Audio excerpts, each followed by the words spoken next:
And that's what I need all the water for. What's going on, everybody? This is the Coverbandconfidential podcast, the podcast for cover band musicians and band leaders to learn how to rock more and suck less. In Atlanta, Georgia, I'm Adam Johnson. In Greensboro, North Carolina, I am Dan Ray. So we've made it a full recording week. No more head injuries. Good.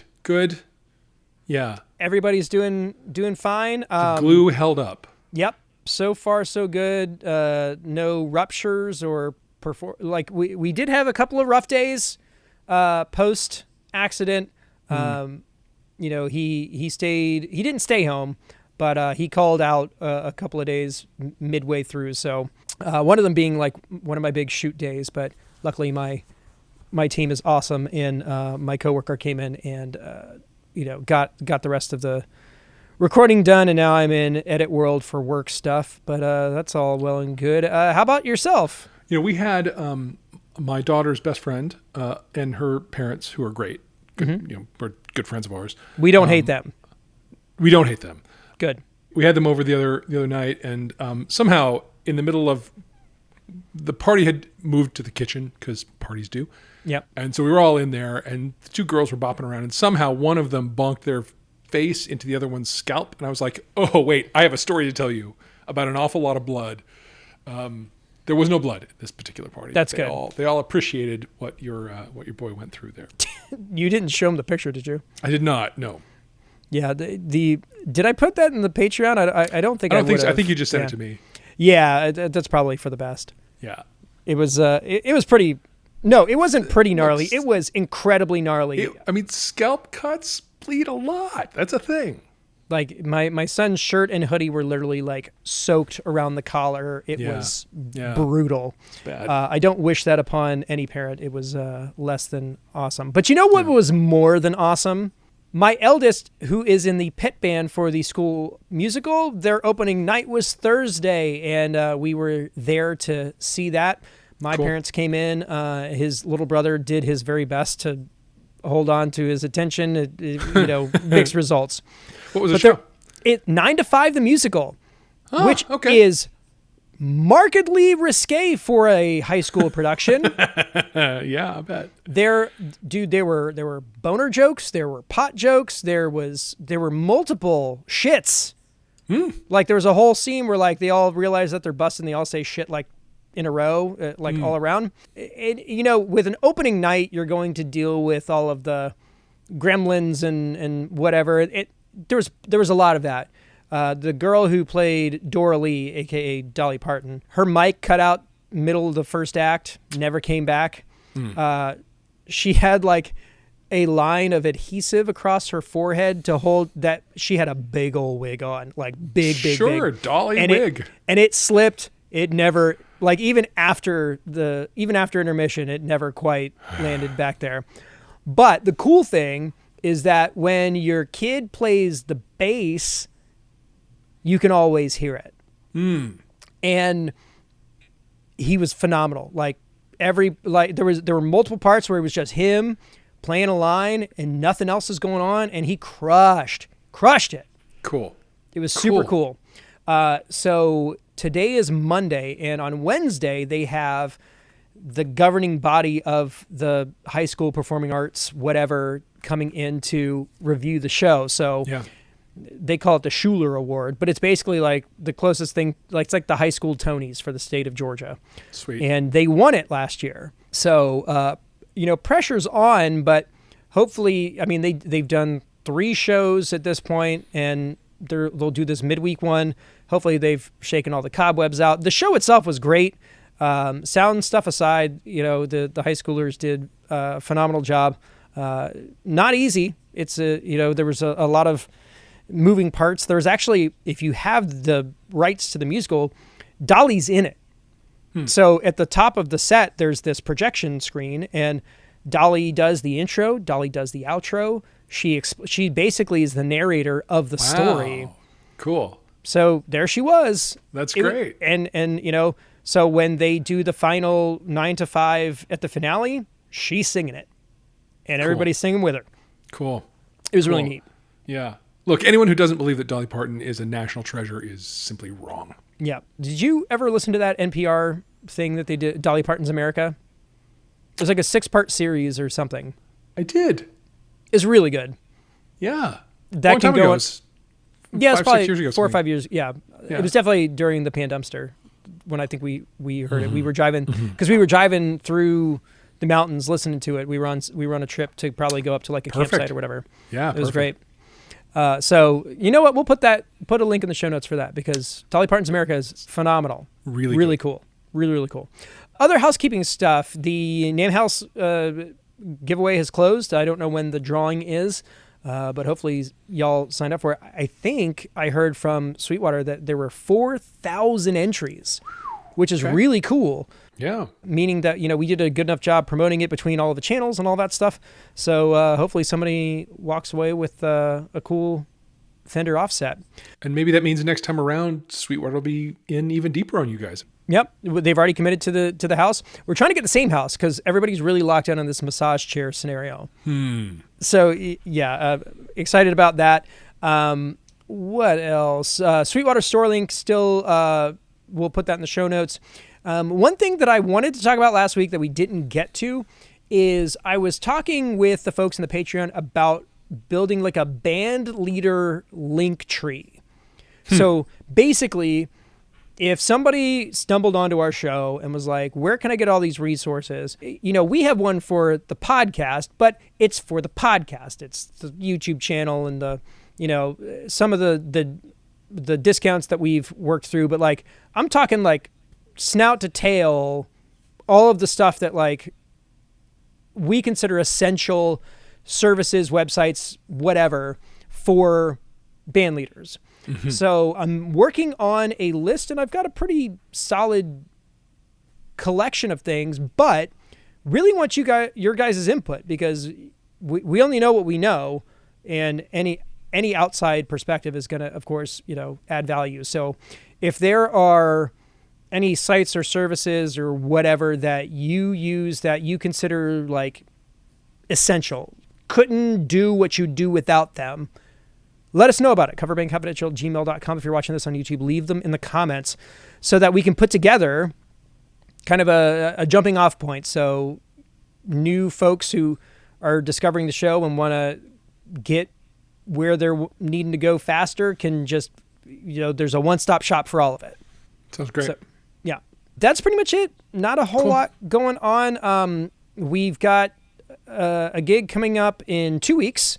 It turns out that our guitar player cannot make it, but our number one sub is already patched in. Setlist went out today, and so we're working on getting that spun up. It's a 90-minute set it's like an after party for like a fundraiser. So should be pretty fun, pretty easy. It'll be good to get together and shake the cobwebs out. We have gotten confirmation that our drummer is in fact moving. So we've started having those conversations about what rolling him off looks like and bringing somebody in looks like. And it's the end of an era. Like Nathan's been with us for almost 9 years. Yeah. I mean, beyond just a musical partner, he's a friend. He's been there for the majority of what we've done over the past decade. So it's gonna be tough. And I remember thinking when he was talking about this in the first place, I was kind of being like, I think maybe we'll just pack it in when he leaves. Yeah. That was not hyperbole. I was like, it's going to be really tough to get around this. But we're in the middle of it, and there's dates booked, so that's probably not a possibility. Yeah. So we're doing the next best thing, which is actually gritting our teeth and doing the part of replacing him. The hard part. Yeah. The part that sucks. Yep. I have a piece of housekeeping. Okay. So I work in the real estate technology world, the MLS software world, and there's an organization called the Real Estate Standards Organization that I've been part of for a long time. I'm actually just last year I got elected to the board of it, so I get to go to board meetings, so that's all fun. Oh boy. There are a number of us who go to those meetings who are cover band people. And a couple of years ago, we just threw together, there was a conference of that organization in Birmingham, and a guy who goes there a lot has a band, mostly an original band, but there's some covers, and he's in Birmingham. So it was really easy to get his band to come play a party one night of that thing. And then those of us who play covers were invited to come up and kind of take over, and we did. And at the next conference, that's twice a year, we did a whole show, and we're now organizing for the April conference that performance again. We have sponsors. There is an organization that this guy has found where you can rent absolutely everything you need. You can backline the whole show out of a rental shop, and it's not that much. I just saw the invoice for basically everything, and it's $1,600. Now, is that full production, or is that just the backline? It's just backline. There's no lighting. There's none of that. Sure. But guitars, amps, cables, mixer, PA, drums, bass cab, everything you need for a 4-piece band. And so that was pretty cool. So we're doing that, and we're negotiating the set list. I am fighting them on a couple of things. We found somebody who is part of the community who is apparently an operatic singer but can sing anything and would love to sing with us and wants to do, among other things, Galileo by Indigo Girls, which I love that song, but it's a lot. The point of this is we all know our shit. We're going to show up with no rehearsal. We're going to go. That one, tough. And then she said, hey, I can do all the backing on Love Shack. Yeah. And I said, I bet she can, but there's no way we're getting Love Shack stood up with no rehearsal. That's not happening. So I don't know. We canceled that one. There's so much complexity to that song, dude.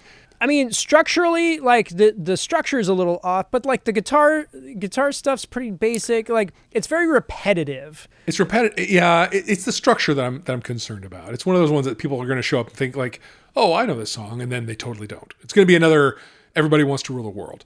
Right. It's also like, are you doing the radio version? Are you doing the album cut? All of that. All that. The whole point of this is we all show up cold. We all know our stuff. We're all pros at this, and we can sort of nail it in one and not need a rehearsal. Right. So a couple songs need to be cut for that. But anyway, I'm excited about it. It's the first band gig I will have played in an awfully long time. So.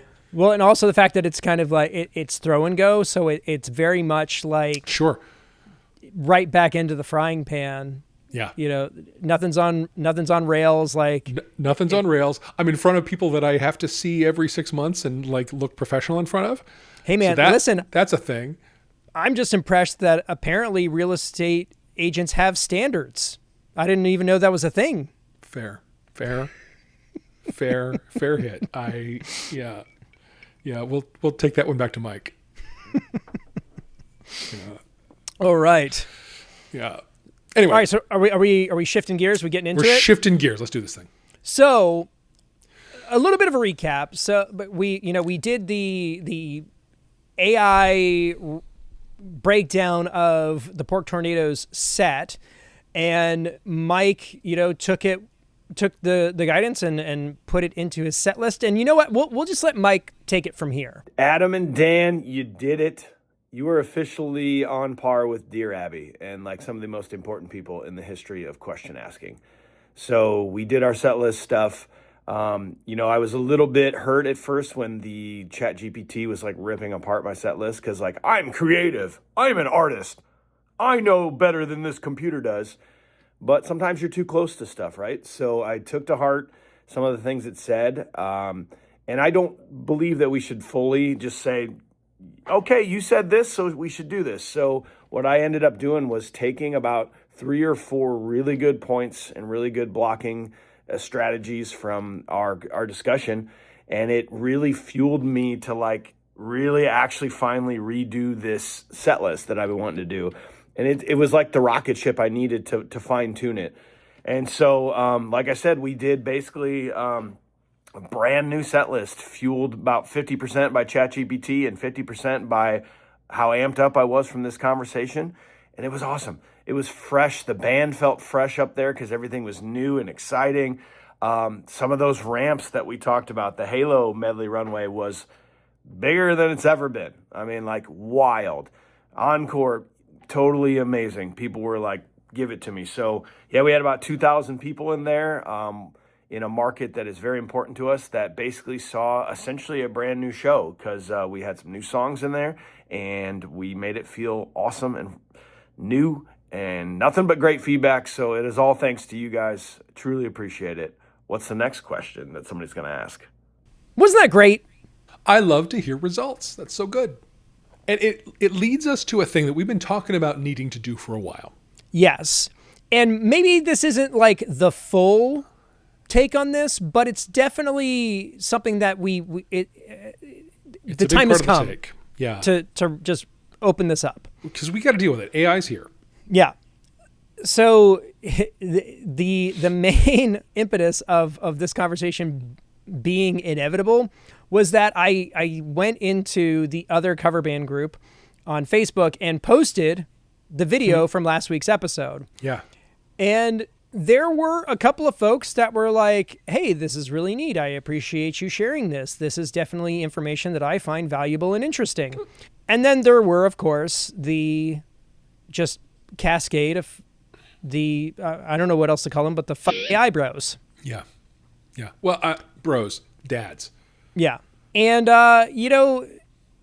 there's been this kind of nebulous topic that Dan and I have been going over that trying to figure out how we're going to deal with. Yeah. The ethical musician's guide to AI or something to that effect. Yeah. And I have 50 plus pages of something, but that's not what we're doing. We're not doing that tonight.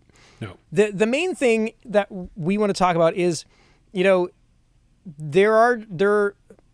want to say that there's two camps. There might be more than two, but there's I'm using this thing and it's helpful and I like it. And then there's I don't use this thing. I hate it. And anybody who uses it is evil or whatever. And there's a spectrum there, I'm sure, between both of those sides, but we are both, fans of the AI tools that are out there. This podcast is edited and posted and published and whatever, clipped with the assistance of AI programs. And I think that there's a very hearty conversation about AI and musicians. Yeah, and look, the people who are against it think that it only ever produces garbage, think that it's soulless. It's a really valid take, okay? It's really valid. And it's no argument. Somebody posted on, there's a subreddit I'm on that's about exploring Claude for more than just code. And there are a lot of use cases for Claude beyond code, lots. Somebody posted, here's this AI lo-fi audio track that I made that I think is really great. And it's an hour and 20 minutes long. And I skipped forward. I listened to the first, minute and a half, something. And it was smooth jazzy. There was a sax riff that was very repetitive, happened many times, with a little alternation, but basically the same riff. And I skipped forward 3 or 4 times through it, and that same sax riff was happening the whole way through for an hour and a half. Yeah. And I replied and said, you probably could have prompted it in a way that would have produced something closer to art, but this is closer to garbage. Yeah. I can't listen to that. I don't know about you. When I listen to very repetitive, droney kind of music, I start to get kind of hypnotizing and nauseous, and like it affects me physically in a really weird way. Like drone music, I sort of can't hang. Here in North Carolina, there's this thing called old time music, which is like the same chord and the same riff happening for about 3 hours. And like I can't. It will knock me out. I will be unconscious. Yeah. And I felt very much that kind of thing from this. It's the same 16 bar thing happening for an hour and a half. Yeah. Does AI have the ability to produce artistic output with any kind of soul? Open debate, but it's very clear it easily can produce it without. Yes. And I think that a lot of folks get wrapped around the axle of what AI should be leveraged for. Yes. And this isn't necessarily our fault as musicians, because I feel like that the tools that are being marketed to us typically are trying to solve the wrong problem. 100%. You know what I mean? Because as a band leader, I've got specific needs that AI can solve, but there's other things that I'm not going to trust it with. Yeah. And maybe the real silver bullet here is developing the discernment of knowing which one's which. Yeah. But ultimately, like, we just wanted to have a conversation about why AI is not necessarily the Enemy? absolute, evil that people make it out to be, Yeah. and how even folks who are skeptical or uninitiated might be able to dip their toe into it and potentially benefit from these services. Yeah, because the people who are anti-AI in creative spaces, it feels like they're arguing against the wrong thing. They're reacting to AI as a creator, Yeah. right? Generative content, AI written songs, AI art replacing human artists, and that's super valid. But what we did with that set list last week was different. We used AI as an analyst. Right. Right. We fed it a body of human creative work, Mike's creative work, and asked it to find patterns and surface blind spots and expand thinking, and all of that as feedback to Mike led to choices that a human made, Mike made, Yep. that produced real new outcomes in his performance. Right. If you think of a set list, it's actually a data problem as much as an artistic one, right? Energy curves and key changes and tempo and familiarity and genre clustering and pacing for a crowd and dance floor survivability. Maybe a human does that intuitively after enough time building those and watching what happens in a room, but even with that intuition, a human has blind spots or numbness with familiarity with how it's done, right? And an AI is not habituated the way that Mike is to the set list he's been playing for a year. Right. And I mean, one of the big points that we've always made is that musicians don't come to other musician shows. Normies do. Yeah. And so the proclivities of musicians should not be the method by which you try to build your band or your brand around. Like, if you do that, your odds are it's going to not go smoothly for you. That's right. And the big thing is that, we're talking about AI in creative spaces, but gigging musicians and cover band folks, like, most of our problems aren't creative. They're operational. Administrative. So what we're trying to do is book shows and manage gigs and keep up on our socials, and probably 20% of the work that we do kind of falls under the creative space, but that 80% is where you could be leveraging these tools in a way that doesn't necessarily reflect externally on the brand at all in an adverse way. Yeah. You know what I mean? Yeah. Because there's definitely, like, you can scroll through Facebook and be like, another one of these cover band AI posters. And listen, I hate, guys, it's obvious. If you think you're being clever, you're not. Most folks can pick that out. Even like just the run-of-the-mill dummy can be like, oh, this was done with AI. You've been using that for our cover art in this podcast for a long time. And I use it sometimes and other times I don't. But a lot of the times, like, I feel like last week's cover was probably the most glaringly egregious. Yes. Yeah. All of us in cartoons, and we're in a doctor's office and all that. Like, that's pretty bad. Yeah. So the point is, like, acknowledging that AI is soulless, that concern's not crazy. There is genuinely bad AI generated music out there, AI generated art that feels hollow. That's all true. But that doesn't mean it's not a tool that's useful in a lot of use cases that we as band leaders face all the time. Yeah. The one thing that I think AI is really good for in our world is just kind of the managerial back channel. I'm trying to think of the word. Consulting. Consulting's not a word. No, brainstorming is what you're after. Yeah. Ideation. Ideation. Brainstorming, rut busting, like we were saying last week. Yeah. Yes. So the main thing is that you want to use AI as a tool to accomplish the thing that you, the human being behind the project, is trying to accomplish. And a lot, we were talking about this last week about like the big challenge with a lot of folks is not knowing what to ask or how to ask it. Right. And one of the things that is not quite as necessary as it was probably a year ago is that you can tell an LLM, ChatGPT, Claude, or whatever, what you want it to be. So you can be like, you are a band booking expert. Right. I need this. Yep. Give me this. Yep.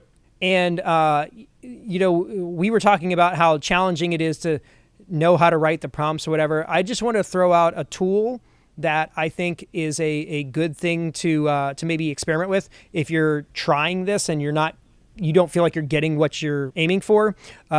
It's a site called Prompt Cowboy. And it's a free service that basically you go in and you put what you think the prompt should be, and then the Prompt Cowboy actually like breaks it out in a way that an LLM wants the data. That's cool.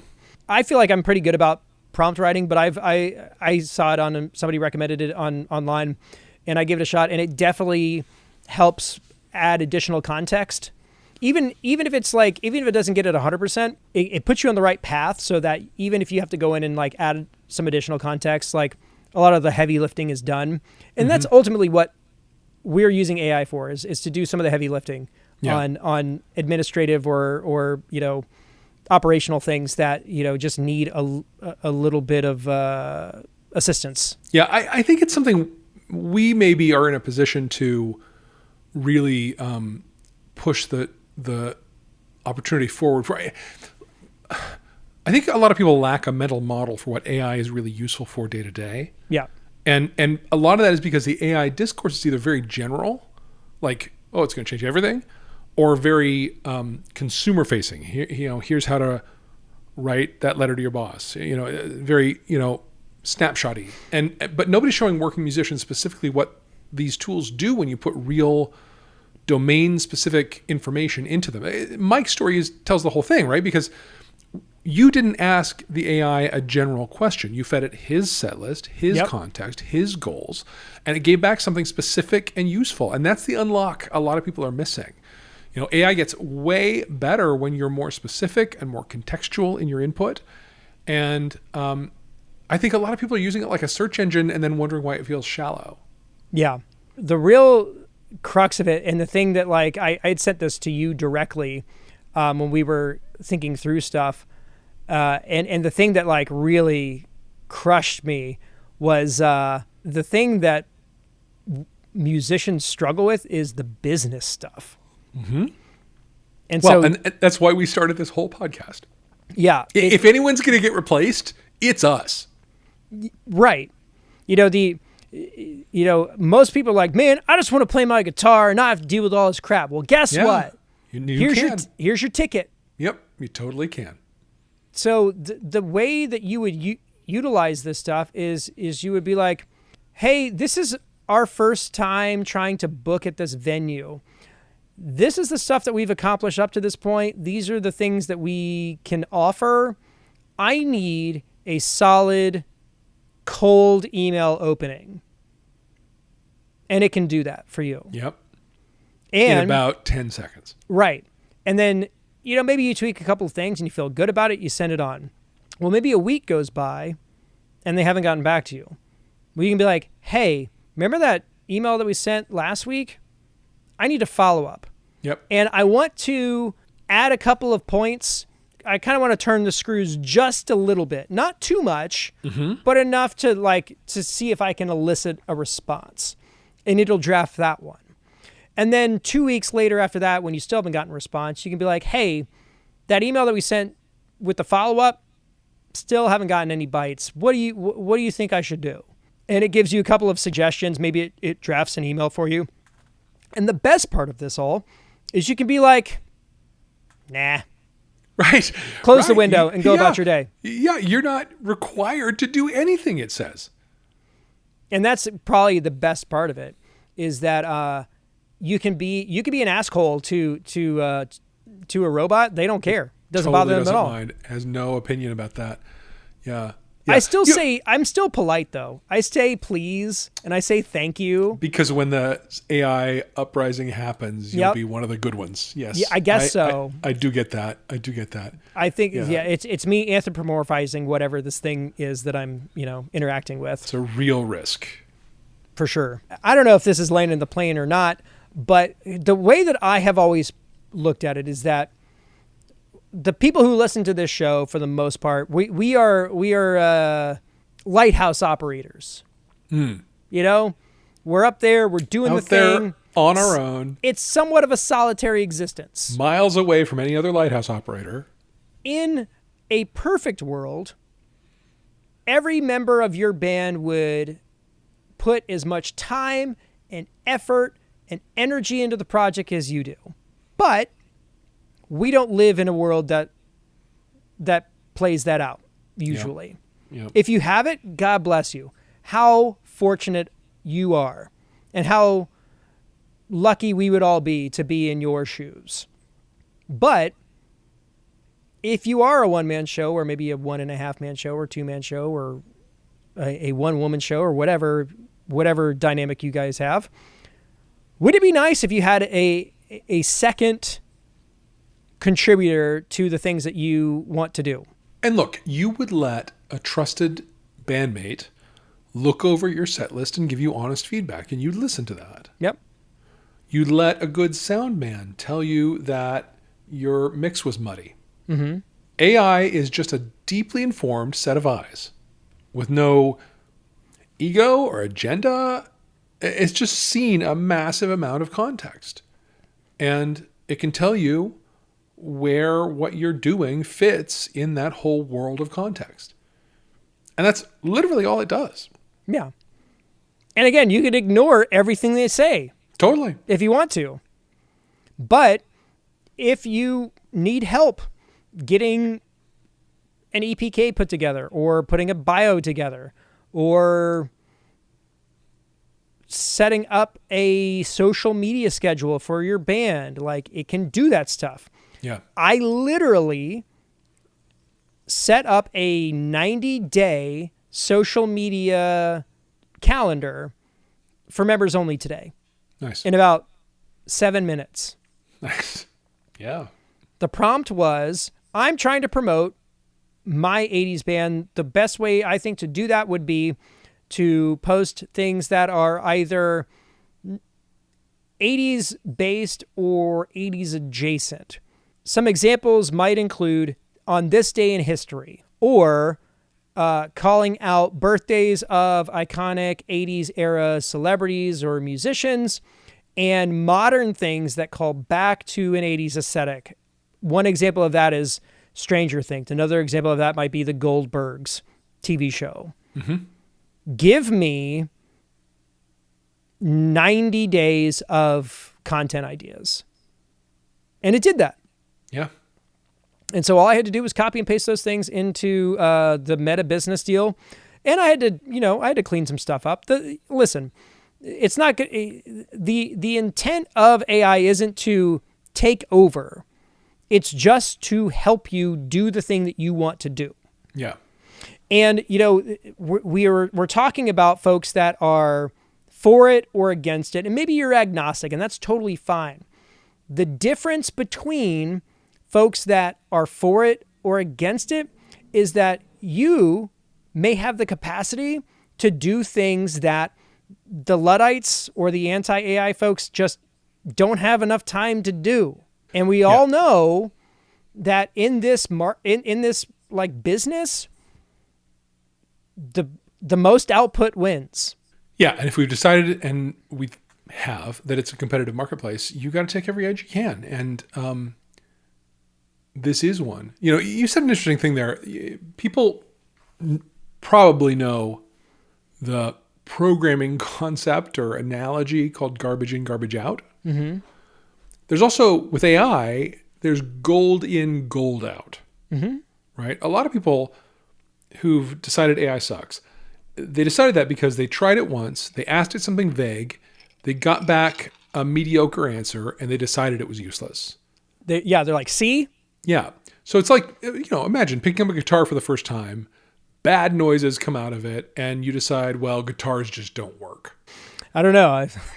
I'm surrounded by guitars. I know. Definitely made some bad sounds out of them. That, yes. But you didn't decide it's the guitar's problem. The tool sucks. No, yeah. you went to work on what you put into it to get out of it. And it's just exactly the same, right? The unlock is specificity and context.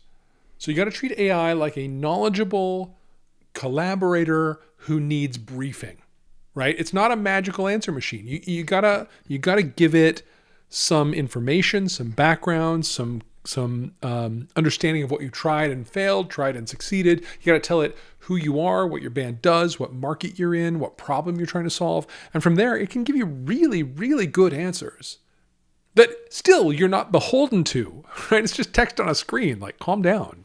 Yeah. But quite often, and I think we felt it last week, there were insights that came up out of it that Mike was like, whoa. Yeah. And then he took those insights and he used those insights to inflect his performance, and it really made a difference. Well, and like I said, he took some of the advice, he ignored other stuff. Yep. But the one thing that he liked was that dramatic buildup, which was Royals, In the Air Tonight, and then Gangsta's Paradise. And he said it like destroyed. Uh-huh.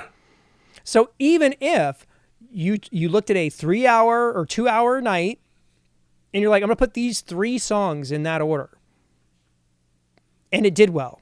Yeah. That's enough. That's enough to justify, the tools and the effort. Yes. All right. So I feel like we've been beating them over the head. Let's talk about practical, like, I'm listening to this. I've never tried any of this. I'm doing this for the first time. Where do I start? Look, here's your beginning prompt. I play in a cover band that does this genre or era or whatever, primarily at this kind of venue in this city. Here's our current set list. Boom. Analyze it. Energy curve. Flag any problems you see. Suggest 3 changes with your reasoning. Yeah. Right? Don't just ask it for a list. Ask it for why. Because that was the why was the part that made Mike go, oh. Yeah. All right, try that. See what comes back. I don't know. Maybe it'll be great. Maybe it won't. Well, and the point is that you're not giving over creative control. You're just looking for outside input. That's right. That's it. That's right. You're looking for an outside voice. The thing that Mike kept saying last week was, I think I'm too close to this. Yeah. So, pull a machine in. It's not close to it at all. It doesn't have any emotional investment in any of this. It doesn't have emotions. That's right. That's right. Let it look at it. And by the way, any emotions you think it's having, that's you having those emotions. That's not it. Yeah. Yes. Yeah. So, treat it like you would treat, I would say a bandmate, but that's not, like a bass player. No, I'm just kidding. That's not this. A bass player who's read everything on the internet. Yes. But also, doesn't always give the best advice. Mm. The thing that cracks me up about this is that this all got started because when I posted that particular video in the other Facebook group, this one person decided that he was the authority on the matter. Anti-AI jihadist. Right. And not only that, but it's one thing to be like, you know what, this isn't for me. I'm glad this is working for you, but I'm not interested. That's not the take this guy That's had. no. He went scorched earth on multiple folks, some of which included Mike Schulte, who is like, this is a thing that I did that made a huge difference.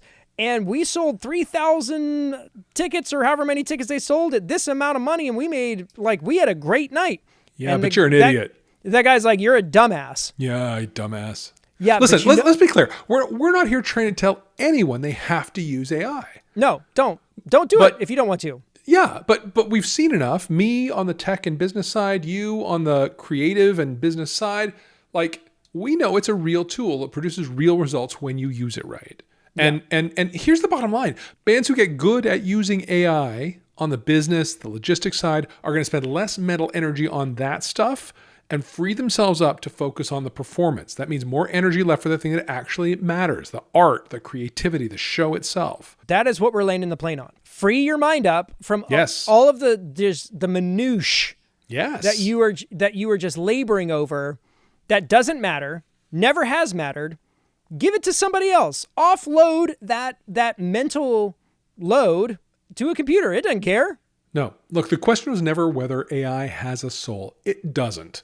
But your music does. Your band does. Mike's setlist does. Right? AI just helped him see it more clearly. And listen, I'd like to see AI, drink through all the green room writer before the show starts. Damn right. And ruining, a corporate event. Yep. You can't do it. No, that's only, but you know what? Only a human can do that. We can. Damn right. We have. Yep. And we will. Yep. In the future. Yep. But either way, if you don't agree with us, totally fine. Let us know about it. Coverbandconfidential@gmail.com. Just know that one guy was actually in the running to open up for the Pork Tornadoes in his town. And because he was such a raging dick face, he lost that gig for his band. Sad. That is a true story. Sad. So don't do that.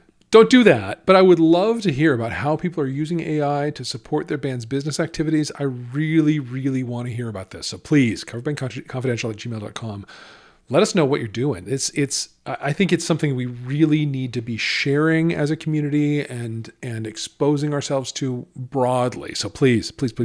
And listen, if you are listening to this and you're just seething and you hate it, please drop a comment, because it's just going to feed the algorithm and build the engagement. That's right. And just shove it into the faces of more haters. That's right. Your hatred feeds us. Oh, I love it. It's delicious. Anyway.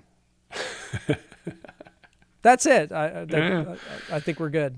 Yeah. We really, I got to tell you, we struggled for a month plus about how to have this conversation. And I'm sure we're not done, but this was the crack we needed.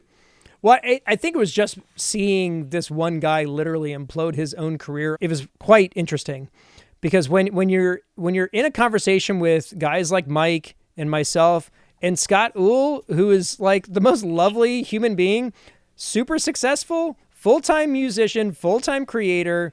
His YouTube channel is something that like we could only dream of as far as like numbers, engagement, like success. And that guy looked at Scott Uhl and was like, "You're a dumbass." And that was just like, I was there's no saving those people. Okay, bud. Yep. That's what you say to that guy is, "Okay, bud." Actually, no. Scott Buzz had the funniest retort to it. I've got to look this up. Scott wrote back, "I ain't reading all that. I'm happy for you though, or sorry that happened."